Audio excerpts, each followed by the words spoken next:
Hey everyone, welcome back to the channel. It's Bebster01 here, and today we're going to be talking about one of the most important but often frustrating aspects of Honkai Star Rail, farming relics efficiently. We all know relic farming can be a huge stamina sink, especially if you're not sure which caverns or planar ornament worlds are worth your time.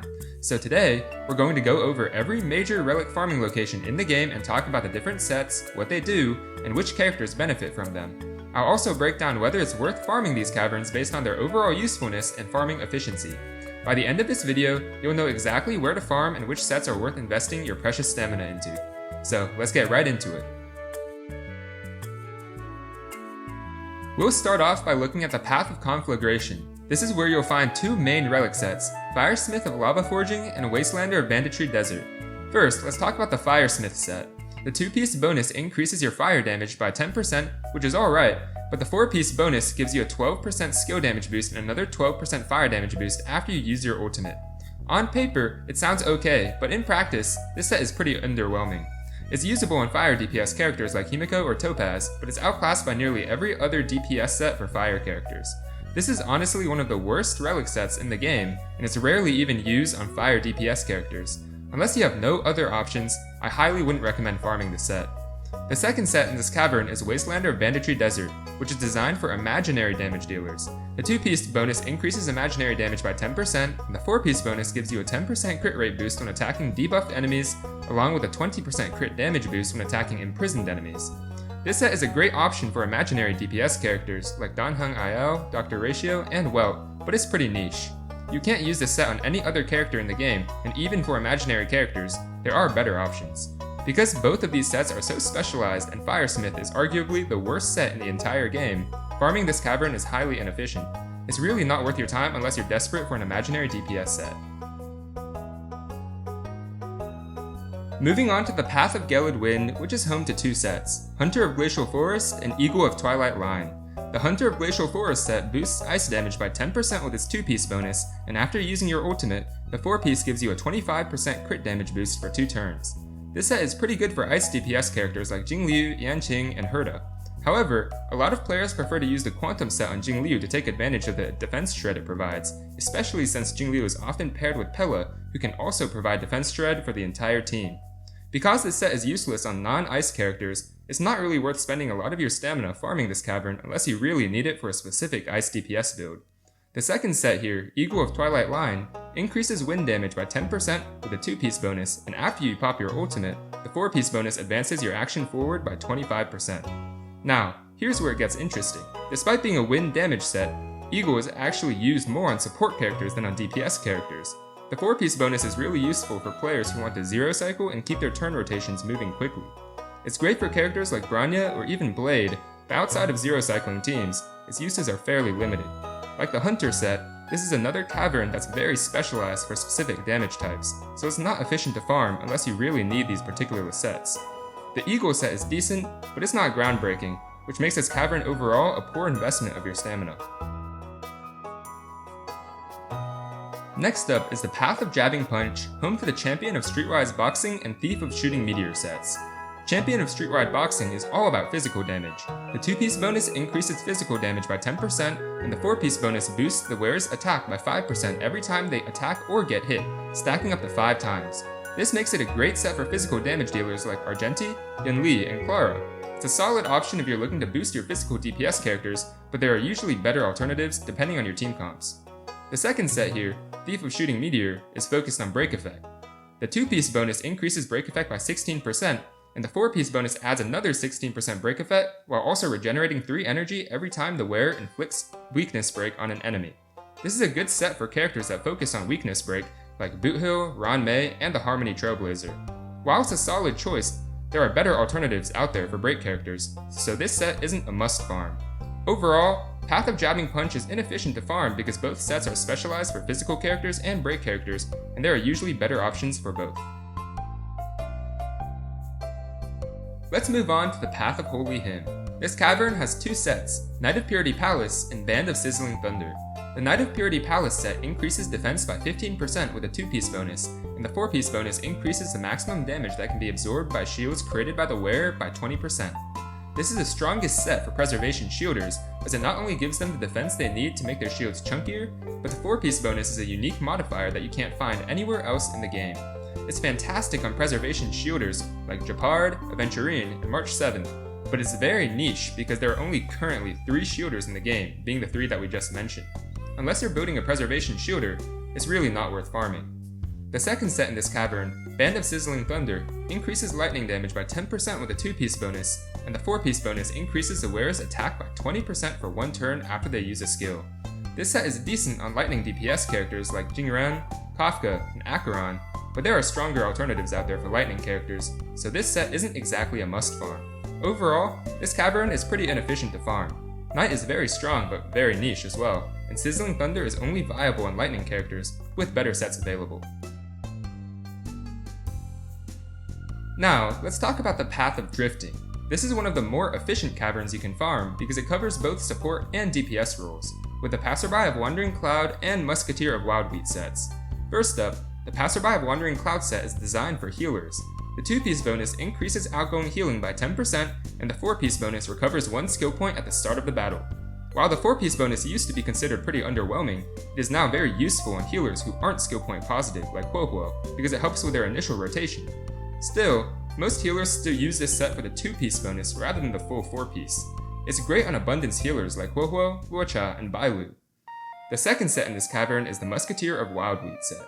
The 2-piece bonus increases attack by 12%, and the 4-piece bonus increases the wearer's speed by 6% and their basic attack damage by 10%. This is a great universal set that can be used on both DPS and support characters as placeholder gear until you farm their dedicated sets.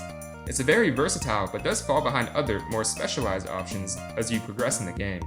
The 2-piece effect is great on any attack scaling character, and the 4-piece effect is solid for DPS characters that rely on basic attacks, like Hunt March 7th and Donghun IL. Farming this cavern is very efficient because both sets are versatile and can cover both support and DPS bases, making it a decent investment of your stamina.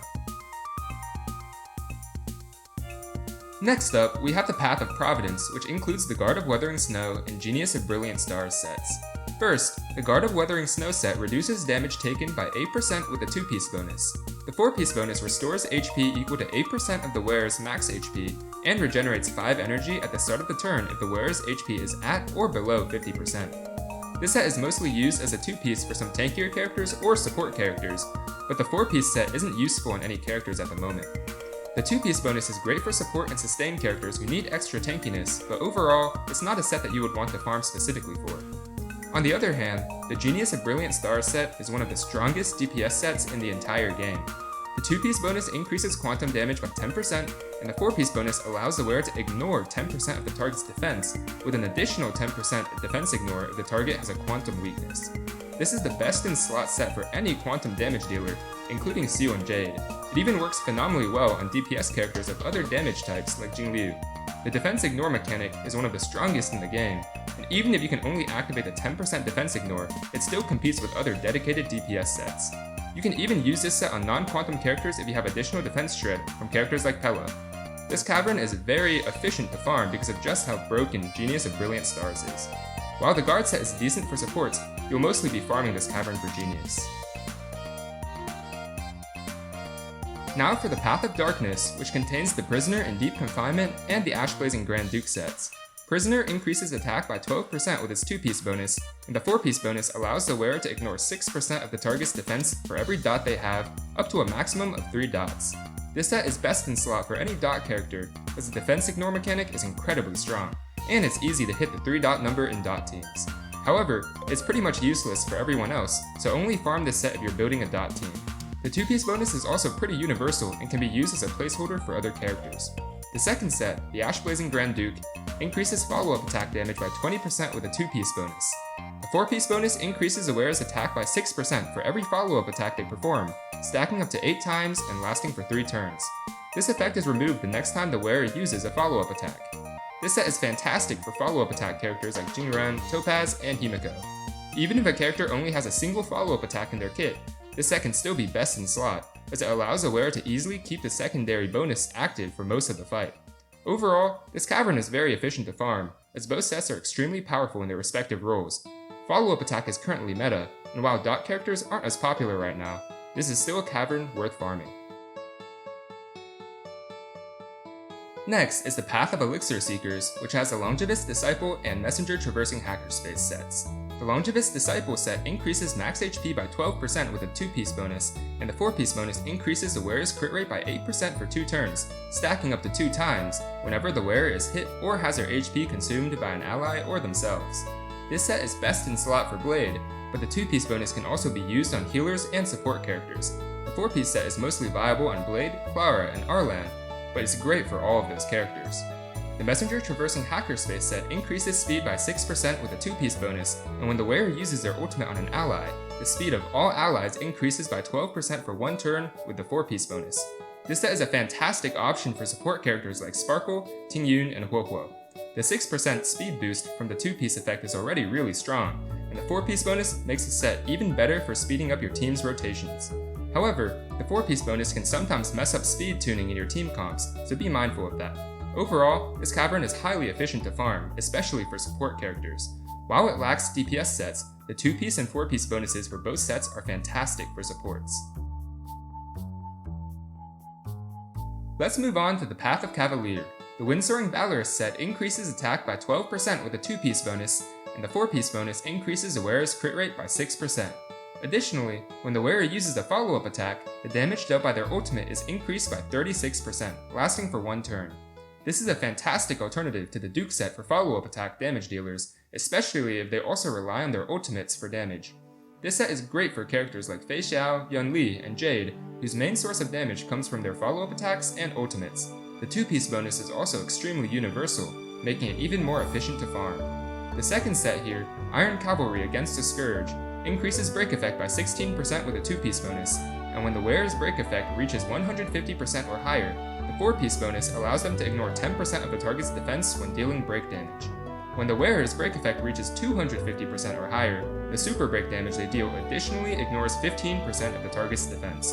This set is the best in slot set for break damage dealers, as the defense ignore mechanic is just too powerful to pass up. It's amazing on break characters like Firefly, Boothill, and Hunt March 7th when building break effect. This cavern is extremely efficient to farm because both sets are insane in their respective roles, and with follow-up attack and break currently being meta, this domain is especially worth farming right now. Finally, we have the Path of Dreamdive, which features 2 sets, Pioneer Diver of Dead Waters and Watchmaker, Master of Dream Machinations. The Pioneer Diver set increases damage dealt to debuffed enemies by 12% with a 2-piece bonus, and the 4-piece bonus increases crit rate by 4% while giving an 8 to 12% crit damage bonus to enemies with 2 to 3 debuffs. After the wearer inflicts a debuff, these effects increase by 100%, lasting for 1 turn. This is the best in slot set for Acheron, but it's also extremely powerful for any DPS character who can apply debuffs or have debuff applying teammates. The 2-piece bonus is easy to activate as long as you have a debuffer on your team, and the 4-piece bonus is insane for DPS and sub-DPS characters like Dr. Ratio and Aventurine. The Watchmaker set increases break effect by 16% with a 2-piece bonus, and when the wearer uses their ultimate on an ally, the 4-piece bonus increases the break effect of all allies by 30% for 2 turns. This set is best in slot for break supports, and it's especially worth farming because break is currently one of the most meta archetypes. It's fantastic on break supports like Ron Mei, Harmony Trailblazer, and Lingsha. Overall, this is currently the most efficient cavern to farm because both sets are incredibly strong in their respective roles, covering both DPS and support characters. Whether you're looking to build a powerful crit DPS or support characters for break teams, this cavern has everything you need. Let's also take a look at 2 new exciting relic sets coming in patch 2.6, which were revealed right as I was making this video. The stats are so subject to change, but as of right now, they seem like some of the strongest sets in the game, dethroning even the Path of Dreamdive cavern in terms of farming efficiency. The first set, Sekerdo's Relived Ordeal, is a Harmony support set that focuses on boosting the effectiveness of your hypercarry. The 2-piece bonus increases speed by 6%, which is already an incredibly strong and universal effect for any support character. The 4-piece bonus increases the crit damage of one party member by 20% for 2 turns when you use your skill or ultimate on them, and this effect can stack up to 2 times. This means you can give your hypercarry up to 40% crit damage boost, which is absolutely insane for any hypercarry team. It's unclear if the stacking mechanic is calculated based on each character with this set, or if it's capped at 2 stacks total. It's perfect for supports like Sparkle, Branya, and Tingyun, who specialize in making your carry hit as hard as possible. Between the universal speed boost and the massive crit damage buffs, Sekerdo's Relived Ordeal is shaping up to be a must-have set for any hypercarry support. The second set, Scholar Lost in Erudition, is a new DPS-focused set that's all about boosting ultimate and skill damage. The 2-piece bonus gives a 6% increase to crit rate, and the 4-piece bonus increases the damage dealt by ultimate and skills by 20%, and after using your ultimate, the next skill used will do an additional 20% damage. This set is absolutely broken for any crit DPS whose main source of damage comes from their ultimate and skill. Characters like Jingliu, Argenti, and Acheron are going to love this set, as it not only boosts their crit rate, but also gives massive damage boosts to their key abilities. If the stats remain unchanged, this will likely become one of the strongest DPS sets in the entire game, making it a top priority for anyone building crit DPS characters. These two sets are so strong and cover both support and DPS roles, making the upcoming patch 2.6 Cavern incredibly efficient to farm. Now, let's move on to Planar Ornaments. These sets drop from the simulated or divergent universe, and just like relics, they're essential for boosting your character's stats. First up is World 5, which contains two sets, Pan-Cosmic Commercial Enterprise and Celestial Differentiator. The Pan-Cosmic set increases the wearer's effect hit rate by 10%, and their attack increases by an amount equal to 25% of their current effect hit rate, up to a maximum of 25%. This is a decent debuffer set that helps characters land their debuffs while also boosting their damage output. It's usable on characters like Silverwolf, Jiaqiu, and Black Swan, but overall, it's pretty niche and inferior to other debuffer sets. The second set here, Celestial Differentiator, increases crit damage by 16%, and when the wearer's current crit damage reaches 120% or higher, their crit rate increases by 60% until the end of their first attack after entering battle. Unfortunately, with the release of newer and better crit sets, Celestial Differentiator is now essentially useless. It's meant for crit DPS characters, but it's outclassed in every single way by newer crit sets. Farming World 5 is extremely inefficient as both sets are pretty mid, with Celestial Differentiator being the worst Planar Ornament set in the entire game. Next, we have World 4, where you'll find Talia, Kingdom of Banditry, and Sprightly Von Wax sets. Talia increases break effect by 16%, and when the wearer's speed reaches 145 or higher, the break effect increases by an additional 20%. This set is fantastic for break characters, especially since break teams are currently meta. However, there are stronger alternatives, which we'll get into later down the list. It's still a great option to have on characters like Firefly, Boothill, and Ron Mei. Von Whack increases a wearer's energy regeneration rate by 5%, and when the wearer's speed reaches 120 or higher, the action is advanced forward by 40% immediately upon entering battle.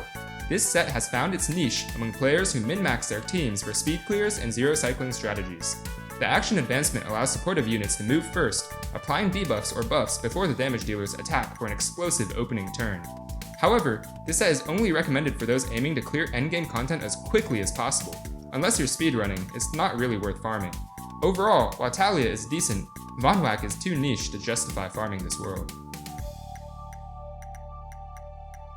Moving on to World 6, we have Belobog of the Architects and Inert Salsado. The Belobog set increases defense by 15%, and if the wearer's effect hit rate is 50% or higher, they gain an additional 15% defense. This set is useful for defense scaling preservation characters like Japard, Aventurine, and March 7. However, many players prefer to run supportive sets on their shielders, sacrificing some shield strength to provide additional team benefits. The second set, Inert Salsado, increases crit rate by 8%, and when the wearer's crit rate is 50% or higher, their ultimate and follow-up attack damage increases by 15%. This set is amazing for crit DPS characters who rely on ultimates or follow-up attacks for their damage. It's fantastic on characters like Jingran, Fei Xiao, and Yun Li. While Inert Salsado is amazing, the fact that Belobog is so niche makes World 6 pretty inefficient to farm, as every Belobog piece you get is wasted stamina. Next is World 9, home to Izumo Gensei and Takuma Divine Realm, and Segonia, the Unclaimed Desolation. The Izumo Gensei set increases attack by 12%, and when entering battle, if at least one other ally shares the same path as a wearer, their crit rate is increased by 12%. This is one of the most powerful planar sets in the game, but it has a heavy requirement. The wearer needs to be in a team alongside another character of the same path. This set is only optimal for crit DPS characters that rely on having support or sub DPS characters of the same path on their team. Currently, the number of characters with teams that meet this condition is pretty low, making this set powerful but niche. It's great on crit DPS characters like Acheron, Dr. Ratio, and Fei Xiao. The second set, Segonia, increases crit rate by 4%, and when an enemy target is defeated, the wearer's crit damage increases by 4%, stacking up to 10 times. This set relies on slaying enemies quickly to stack its buffs and maintain a competitive performance.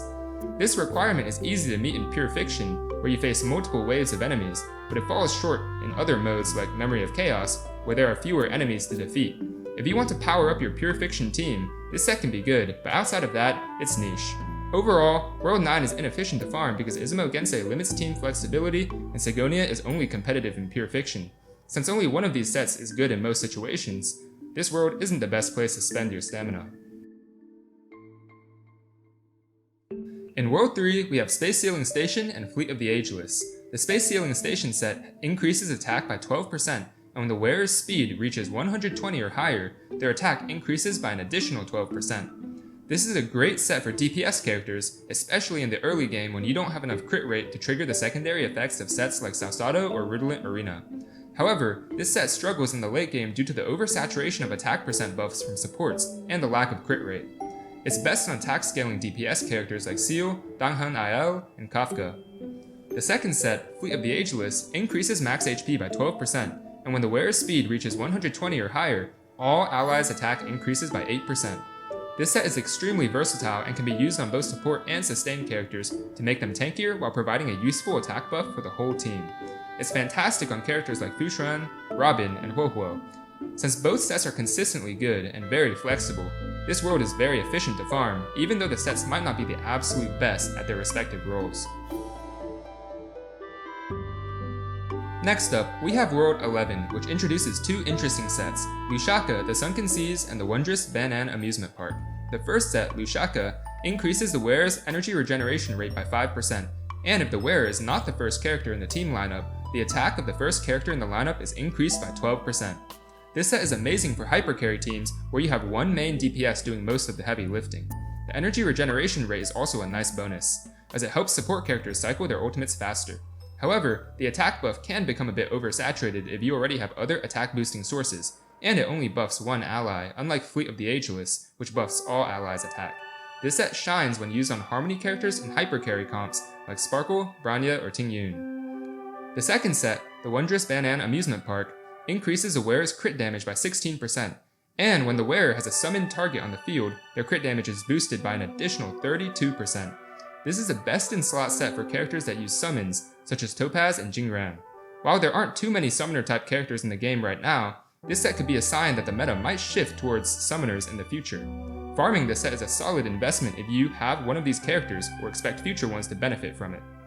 This is the newest Planar Ornament world added to patch 2.5, and both sets show a lot of potential. Lushaka is a fantastic support set, but it does limit team flexibility since it only buffs one ally. Banan Amusement Park is insane for summoner DPS characters. This world is definitely worth farming for both support and DPS setups. World 8 is next, which features the Firmament Frontline, Glamoth, and Penacony Land of the Dreams sets. Glamoth is a powerhouse set for DPS characters, increasing attack by 12% and the wearer's damage dealt by 12% or 18%, depending on whether their speed reaches 135 or 160. This set is fantastic if you can hit those speed thresholds. It's pretty much a direct upgrade to the Space Sealing Station set, making it a go-to DPS set for attack scaling characters who benefit from high speed, such as Seal, Jingliu, and Kafka. If you got fast characters, this set is going to help them output a ton of damage. On the other side, we have Penacony Land of the Dreams, a great support set. It increases energy regeneration rate by 5%, and increases the damage of all allies who share the same damage type as a wearer by 10%. This set is incredibly strong, but it does limit team flexibility since it only benefits teams with characters of the same element. Still, if you can make it work, this set is amazing for Harmony and Nihility support characters like Sparkle, Ranmei, and Silverwolf. Overall, World 8 is very efficient to farm because Glamoth is an extremely powerful and universal DPS set, while Penacony is fantastic but slightly niche for supports. Both sets are strong in their roles, making this a world you will definitely want to farm for both your DPS and support characters. Now, let's take a look at World 10, which is all about break characters and follow-up attack characters. The first set, Forged of the Calpagni Lantern, increases the wearer's speed by 6%, and when hitting an enemy with fire weakness, the wearer's break effect increases by 40% for one turn. This is the best in slot set for Firefly, and can also be used on other characters in her team like Gallagher. It's a direct upgrade to Talia when you're up against enemies with fire weakness. This set is perfect for all break characters, and is especially insane on fire break characters like Firefly, Gallagher, and Lingsha. With break being so meta right now, this set is definitely worth farming. The second set, Duran, Dynasty of Running Wolves, is designed for follow-up attack damage dealers. It gives the wearer 1 stack of merit whenever allies use follow-up attacks, stacking up to 5 times. Each stack increases follow-up attack damage by 5%, and when you hit 5 stacks, the wearer's crit damage increases by 25%. This set is generally the best in slot for follow-up attack damage dealers, providing both damage percent and crit damage. If your character has enough crit rate, this set can give them a massive damage boost. It's fantastic for follow-up attack characters like Yun Li, Fei Xiao, and Dr. Ratio. World 10 is incredibly efficient to farm because both sets are best in slot for their respective roles. Forge is the best break set, especially for fire break characters, while Duran is generally the best set for follow-up attack damage dealers. With both archetypes being extremely meta right now, this world is one of the best places for you to spend your stamina. Finally, let's wrap things up with World 7, which has 2 of the strongest Planar Ornament sets in the entire game, Broken Keel and Redolent Arena. The Broken Keel set increases the wearer's effect res by 10%, and when their effect res is at 30% or higher, all allies' crit damage increases by 10%. This set is incredibly powerful and universal, being effective on almost any support character to give your team free crit damage. Just make sure that your support has at least 30% effect res to activate this bonus. It's great on characters like Sparkle, Fushran, and Aventurine. Preservation characters like Fushran and Aventurine have effect res built into their kits, making reaching that 30% effect res threshold even easier. The second set, Redolent Arena, increases crit rate by 8%, and when the wearer's crit rate reaches 70% or higher, their basic attack and skill damage increase by 20%. This set is an alternative to Inert Salsado, but with steeper crit rate requirements to trigger the second effect. It's extremely strong on characters who deal a large portion of their damage through basic attack and skills, but the crit rate and damage buffs can benefit any DPS character. It's fantastic on characters like Jing Liu, Dong Heng Il, and Hunt March 7th. This world has been the most efficient to farm since its release, and for good reason. Broken Keel is one of the best support sets in the game, and Redolent Arena is one of the best DPS sets, making World 7 the most efficient world to farm in the entire game. Alright, that's everything you need to know about relic farming efficiency in Honkai Star Rail. I know that this was a lot of information to digest, but hopefully it helps you figure out which caverns and planar ornament worlds are worth your stamina. As you can see, not all relic domains are created equal. Some caverns and worlds are much more efficient to farm than others, so it's important to prioritize the sets that fit your team and playstyle. Remember, relic farming can be a long grind, so knowing where to focus your resources will save you a lot of time and effort in the long run. If you found this guide helpful, be sure to like the video, subscribe to the channel, and hit that notification bell so you don't miss any future Honkai Star Rail content. Thanks so much for watching, and as always, keep spreading positivity.